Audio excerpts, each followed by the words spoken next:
সবাইকে শুভ সময় জানাচ্ছি। আমি দস্তগীর জাহাঙ্গীর, ওয়াশিংটন ডিসি থেকে। যুক্তরাষ্ট্রের পররাষ্ট্র দপ্তরের নিয়মিত প্রেস ব্রিফিং শেষে আমি নিয়তই এখানে যখনই প্রেস ব্রিফিং থাকে এবং প্রেস ব্রিফিং উত্তর আপনাদের সামনে এসে কথা বলার চেষ্টা করি। আজকেও প্রেস ব্রিফিং ছিল। আজকে মঙ্গলবার, ও বাংলাদেশে তো মঙ্গলবার বলা যাবে না, মঙ্গল বলা যাবে না, বলতে হবে আনন্দ। আচ্ছা, সেই বিষয় নিয়ে কথা হবে। যারা আমাকে সরাসরি দেখতে পাচ্ছেন, শুনতে পাচ্ছেন, আপনাদের সবাইকে শুভেচ্ছা জানাচ্ছি ওয়াশিংটন ডিসি থেকে। আমার পিছনে আবারও দেখতে পাচ্ছেন পৃথিবীর প্রায় সকল দেশের পতাকাগুলো। আজকে প্রেস ব্রিফিংয়ে টেমি ব্রুস, যিনি মুখপাত্র, তিনি আমাদের অনেকেরই প্রশ্ন নিয়েছেন এবং আজকে বাংলাদেশ প্রসঙ্গ নিয়েও কথা হয়েছে। আমি সেই প্রসঙ্গ তুলেছিলাম। আপনারা জানেন যে বাংলাদেশে যে অবস্থা সৃষ্টি হয়েছে, সেই অবস্থা থেকে উত্তরণের জন্য যুক্তরাষ্ট্রের কি পদক্ষেপ হওয়া উচিত এবং আমাদের প্রতিবেশী রাষ্ট্রের কি হওয়া উচিত। আপনারা আরও জানেন যে প্রতিদিনই বাংলাদেশের বিশ্ব মিডিয়ায় বাংলাদেশ আসছে। এমনকি আপনারা গত 2 সপ্তাহ আগে জানেন নিউ ইয়র্ক টাইমস বাংলাদেশের যে ধর্মীয় উগ্রবাদের যে চারণভূমি হিসাবে এখন দেখা যাচ্ছে, যেখানে এমনকি খিলাফত আর মিছিল দেখা যায়, নাৎসি সিম্বলের ছবি প্রদর্শন করা হয়, বিন লাদেনের ছবি প্রদর্শন করা হয় মিছিলে।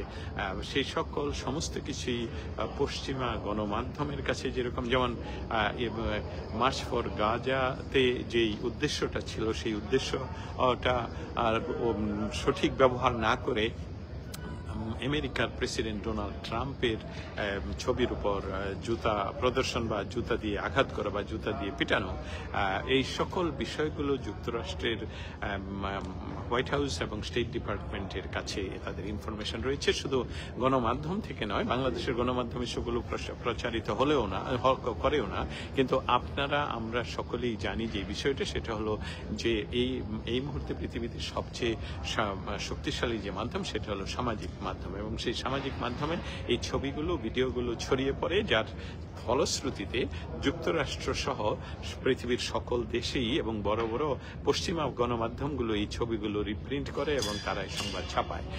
আপনারা জানেন এমনকি ইসরায়েলের পত্রিকাগুলোতে বাংলাদেশের মার্চ ফর গাজাতে যে অ্যান্টিসেমিটিজমের কথা, অ্যান্টিসেমিটিজমের যে সিম্বল, যে বিষয়গুলো প্রকাশ পেয়েছে, যেমন ইহুদিদের নামকরণে বা ইহুদিদের সম্পদের উপর তথাকথিত ইহুদিদের সম্পদের উপর আঘাত করার যে ধ্বংস লীলা চলছে বাংলাদেশে, যেমন কোকা-কোলা, যেমন KFC, যেমন পিৎজা হাট, এমনকি বাটা শু আসলে ইহুদিদেরও নয় এবং আমেরিকারও নয়। বাটা শু হলো চেক রিপাবলিকের পারিবারিক ব্যবসা, এটা বিশ্বব্যাপী। এবং এই সকল বিষয় যুক্তরাষ্ট্রের পররাষ্ট্র দপ্তরের সামনে আজকে আমি তুলে ধরে প্রশ্ন করি।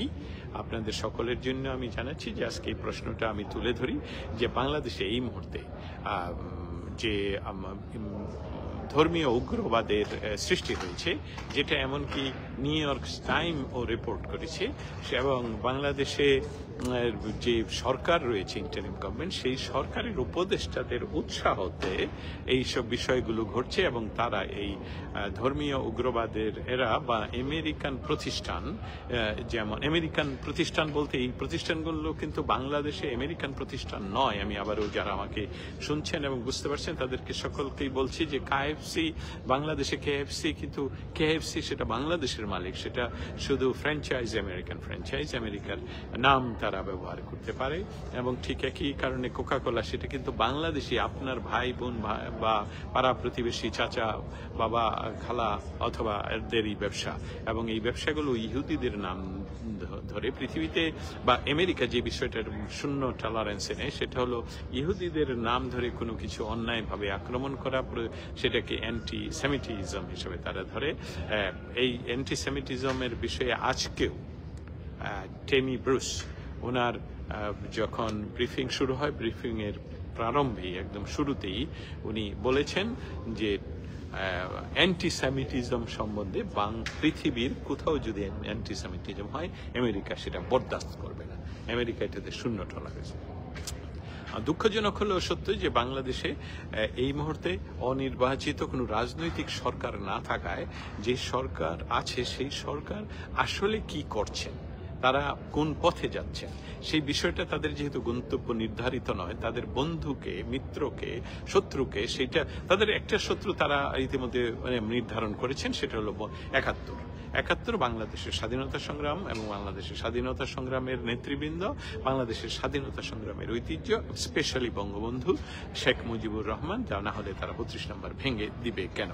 তাহলে বিষয়টিতে আবার ফিরে যাই যেখান থেকে কথাটা শুরু করেছিলাম, যে আজকে আমি প্রশ্ন তুলি স্টেট ডিপার্টমেন্টে যে বাংলাদেশে এই মুহূর্তে যে উগ্রবাদের সৃষ্টি হয়েছে এবং বাংলাদেশের ইন্টারিম গভর্নমেন্টের বিভিন্ন উপদেষ্টারা এটাতে এই আগুনে ঘি ঢালছেন, সেই জন্য বাংলাদেশে কোকাকোলা, কেএফসি সহ আমেরিকান প্রতিষ্ঠানগুলোর উপর যে আক্রমণ চলছে সেই সবগুলো নিয়ে, এবং এটা বলা হচ্ছে যে ইহুদিদের সম্পদ হিসাবে তারা সেটা ধ্বংস করছে। তাহলে এই অ্যান্টিসেমিটিজমের যে প্রকাশ দেখা যাচ্ছে সে বিষয়ে যুক্তরাষ্ট্রের পররাষ্ট্র দপ্তরের মন্তব্য কি, এবং তারা বাংলাদেশকে তো মনে করে ইন্দো প্যাসিফিক জোনে তাদের ডেমোক্রেসি এবং সেখানে উগ্রবাদ কে কন্ট্রোলে আনার জন্য বাংলাদেশের সাথে দীর্ঘমেয়াদীভাবে যুক্তরাষ্ট্র কাজ করছে, সেই হিসাবে যুক্তরাষ্ট্রের পররাষ্ট্র দপ্তর কি মনে করে।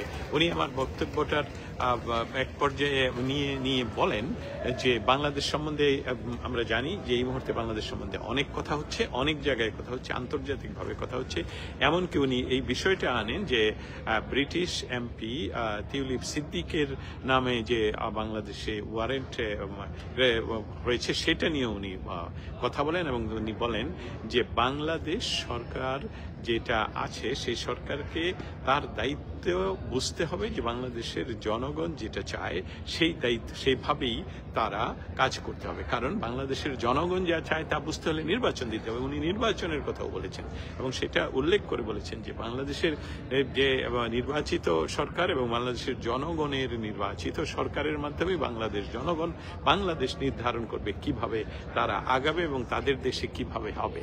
এই বিষয়গুলো যে এই যে উগ্রবাদের সৃষ্টি, এই যে ধর্মীয় উগ্রবাদের সৃষ্টি, এসবগুলোকে তারা কিভাবে কন্ট্রোল করবে সেটা বাংলাদেশের নির্বাচনের মাধ্যমে এর সমাধান করতে হবে, এবং বাংলাদেশের মানুষই বাংলাদেশের ভবিষ্যৎ নির্ধারণ করবে। তবে সে সাথে তিনি বলেন যে বাংলাদেশে যে নাৎসিদের সিম্বল নিয়ে যে মিছিল হয়, বাংলাদেশে বাইডেন বলছি, বাংলাদেশে যে ওসামা বিন লাদেনের ছবি নিয়ে অংশগ্রহণ না করে সেই নির্বাচনকে প্রতিহত করার ঘোষণা দেওয়া হতো, কিন্তু এখন তারা চেষ্টা করছেন অনির্বাচিতভাবে কতদিন সেখানে থাকা যায়। তবে মার্কিন যুক্তরাষ্ট্র আজকে সুস্পষ্টভাবে, আবারও বলছি, টেমি ব্রুস সুস্পষ্টভাবে বলে দিয়েছেন যে বাংলাদেশের জনগণের দ্বারা নির্বাচিত সরকারকেই ডিসিশন নিতে হবে বাংলাদেশ কোন পথে হাঁটবে। এর অর্থ হলো যে বাংলাদেশের যদি ইনক্লুসিভ সর্বদলের অংশগ্রহণের মাধ্যমে নির্বাচন না হয়, সেটাও যেমন আমেরিকা কখনই গ্রহণ করে না, এইবারেও গ্রহণ করবে না। স্পেশালি আওয়ামী লীগকে যে নির্বাচনের বাইরে রাখার যে পাঁয়তারা চলছে সেটার প্রতি তারা মেনশন করেছেন। আরেকটা বিষয় যেটা আজকের প্রশ্নে আকারে তুলতে না পারলেও যে বিষয়টা রয়েছে, আপনারা জানেন যে 2 জন পররাষ্ট্র মন্ত্রী আমেরিকার, তো ওনারা আগামীকালকে এবং পরশুদিন বাংলাদেশে পৌঁছবেন। আপনারা জানেন আরাকান আর্মিরা বা আরাকান নিয়ে একটি অঞ্চল, যেটা ম্যাপ আমার সামনে থাকলে ভালো হতো, যে সেই অঞ্চলটা তারা সেখানে দখল করে আছে, এবং সেখানে যাতে করে বাংলাদেশ তাদেরকে সহযোগিতা করবে কি করবে না এই সকল বিষয় নিয়ে হয়তোবা আমেরিকান এই উপপররাষ্ট্র মন্ত্রীদ্বয়ের আগমন। একজন হলো ইন্দো প্যাসিফিক জোনের দায়িত্বপ্রাপ্ত, আরেকজন হলো আমাদের ইন্দো প্যাসিফিক জোন, কিন্তু স্পেশালি সাউথ ইস্ট এশিয়া, আমাদের বাংলাদেশ ও আফগানিস্তান থেকে বাংলাদেশ পর্যন্ত। অতএব এই 2 জনের যে বাংলাদেশে আগমন, এটাও একটা সিগনিফিকেন্ট কারণ যে বাংলাদেশকে ইউনূস সরকার কি অন্য কোনো দেশের কাছে বিক্রি করে দিচ্ছে। আপনারা ইতিমধ্যে জানেন যে ভারতকে খেপানোর জন্য চায়নাকে আমন্ত্রণ জানানো হয়েছে, 7 সিস্টারের কথা বলা হয়েছে। নির্বাচনের কথা বললেই উনারা আমতা আমতা করেন, মানে এই হচ্ছে অমুক হচ্ছে, অল্প সংস্কার বেশি সংস্কার। এটা তো লজেন্স নয়, তাই না? যে আমি তোমাকে ছোট লজেন্স দিলে তুমি এই কাজটা করলে বড় লজেন্স দেব, এটা আপনার দায়িত্ব নয়। এবং এই বিষয়গুলো মার্কিন পররাষ্ট্র দপ্তর এবং white house, specially white house এবং মার্কিন যুক্তরাষ্ট্রের প্রেসিডেন্ট সকলেই অবগত আছেন কি ঘটছে বাংলাদেশে। কিন্তু দুর্ভাগ্য বাংলাদেশের মানুষের যে এটা আসলে একটু লম্বা প্রসেসে যাচ্ছে, অনেক সময় লাগছে, যেখানে বিকারহীন একজন সরকারের যিনি সরকার দখল করে সরকারে বসে আছেন, তিনি বিকারহীনভাবে মানুষকে জেলে পুরে রাখছেন। 100 জনের মতন অ্যাডভোকেটকে একসাথে জেলে পুরে দেন। হিন্দুদের যিনি লিডার তাকে বিনা বিচারে আটক করে রাখেন। বিচার ব্যবস্থার যে এরকম চরম অবনতি, সেই বিষয়টাও কিন্তু মার্কিন পররাষ্ট্র দপ্তর জানে।